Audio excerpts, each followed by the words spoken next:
হযরত ইউনূস আলাইহিস সালাম তাফসীরে আছে, ইউনূস নবী আল্লাহকে বলছিল, আল্লাহ আমার জাতি বড় অবাধ্য, আমি আর বলতাম না, আপনি ধ্বংস করে দেন। তখন তাফসীর আছে ইউনূস আলাইহিস সালামকে আল্লাহ বলছিলেন, ওই যে এখানে একটা লোক মাটি দিয়া মাটির পাত্র বানাইছে অনেকগুলো, তুমি একটু তার কাছে যাও তো। কুমার আর কি, কুমার। ইউনূস আলাইহিস সালাম ওই লোকটার কাছে গেছেন।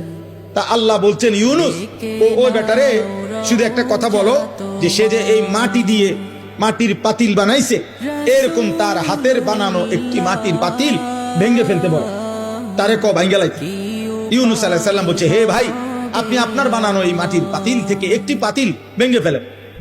তখন ওই কুমার সে বলছে, এই মিয়া, আমার নিজের হাতের বানানো মাটির পাতিল আমি ভাঙবো কেন? বোকা নাকি আমি? কেন ভাঙবো? এত যত্ন করে আমি বানাইছি।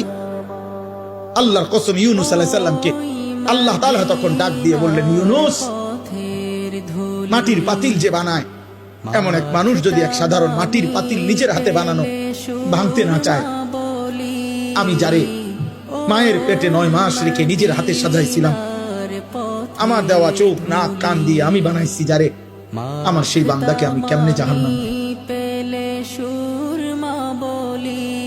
আমি ধ্বংস করে দেব কেন? ও যদি তার মাটির পাতিল ভাঙতে না চায়, আমি আমার এমন যত্নে গড়া বান্দাকে জাহান্নাম দেব কেন? ধ্বংস করে দেব কেন? আমি অপেক্ষায় থাকি মাফ করতে। আমার বান্দা কোনদিন যদি 1 ফোঁটা রাত গভীরে চোখের পানি ফেলে, আমি ওরে মাফ করে দেব।